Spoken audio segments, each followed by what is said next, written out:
नमस्कार। चलिए आज एक ऐसी शानदार यात्रा पर चलते हैं जो सीधे भारत के दिल में उतरती है। आज हम भारत की सांस्कृतिक आत्मा यानी यहाँ के अलग अलग और जिंदा दिल लोक नृत्यों को करीब से जानेंगे। देखिए, एक होता है शास्त्रीय नृत्य जिसमें नियम होते हैं, एक अनुशासन होता है।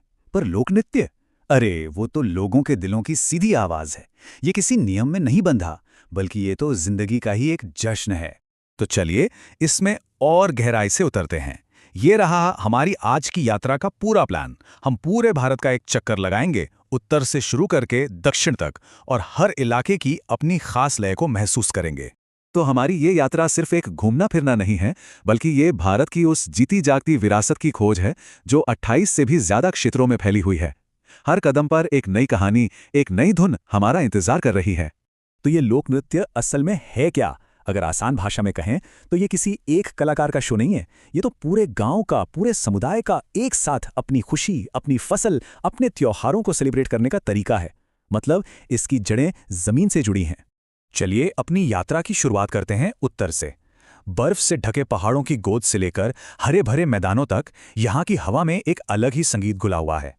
सबसे पहले पहाड़ी इलाकों पर नजर डालते हैं। चाहे जम्मू कश्मीर का हिकत हो, हिमाचल प्रदेश का नाटी या फिर उत्तराखंड का गढ़वाली डांस, इन सब में पहाड़ों की ताजगी और लोगों की सादगी साफ झलकती है। हर एक नृत्य यहाँ की जिंदगी का आईना है सच में।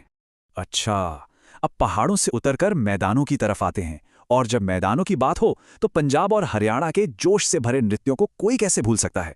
फसल कटने की खुशी में किया जाने वाला भांगड़ा हो या फिर महिलाओं का गिद्दा, ये सिर्फ डांस नहीं बल्कि जीने का एक तरीका है, एक जबरदस्त जश्न है। हमारा अगला पड़ाव है पश्चिम और मध्य भारत।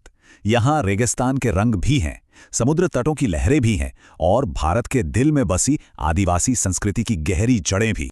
राजस्थान का घूमर हो या गुजरात का गरबा, क्या कमाल के रंग देखने को मिलते हैं। यहाँ के हर डांस में चटकीले रंग और जिंदगी का उत्साह भरा हुआ है, जो रेगिस्तान को भी जिंदा दिल बना देता है। और भाई, गुजरात के गरबा और डांडिया तो अब पूरी दुनिया में मशहूर हो चुके हैं। वो रंग बिरंगी डंडियों की खनक और गोल घेरे में घूमते हुए लोग, ये डांस असल में भक्ति और उत्सव का एक जबरदस्त मेल है, जो नवरात्रि के समय तो पूरे देश में छा जाता है।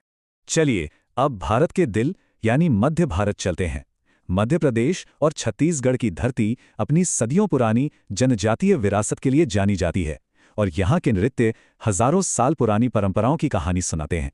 जरा यहाँ की वैरायटी तो देखिए।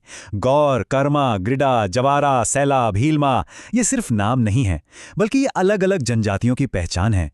उनकी अपनी कहानियां हैं, उनकी आत्मा की आवाज है। हमारा सफर अब हमें पूर्वी भारत ले आया है। ये वो धरती है जहां डांस सिर्फ मनोरंजन नहीं बल्कि एक शक्तिशाली पूजा और कभी-कभी तो युद्ध कला का भी रूप ले लेता है। पश्चिम बंगाल, झारखंड और ओडिशा, यहाँ के डांस में एक अलग ही नाटकीयता है। कई नृत्यों में मुखौटों का इस्तेमाल होता है, जो उन्हें और भी ज्यादा रहस्यमयी और असरदार बना देता है। इसका सबसे बेहतरीन उदाहरण है छऊ नृत्य। ये एक तरह का सेमी क्लासिकल डांस है जिसमें मार्शल आर्ट की झलक मिलती है।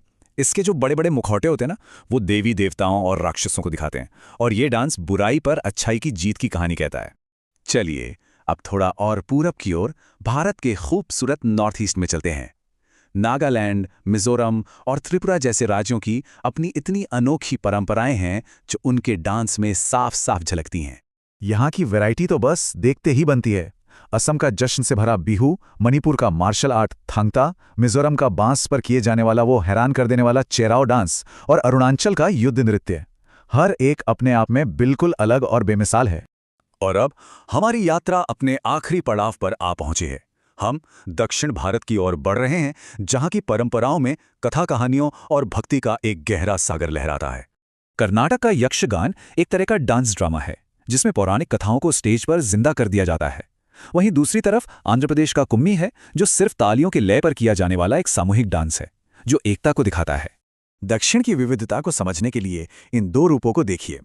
एक तरफ है केरल का कलरीपयट्टू, जो एक ताकतवर और बहुत पुरानी युद्ध कला है, तो दूसरी तरफ है तमिलनाडु का कावड़ी, जो गहरी आस्था और समर्पण का प्रतीक है। मतलब एक में शक्ति है तो दूसरे में भक्ति।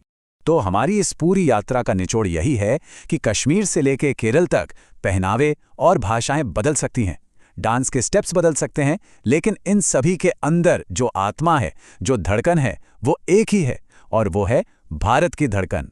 इस यात्रा के अंत में एक सवाल जरूर सोचना चाहिए। हर समुदाय की अपनी एक लय होती है, एक धुन होती है जो उसकी कहानी कहती है। तो फिर आपके समुदाय की कहानी कौन सी लय कहती है?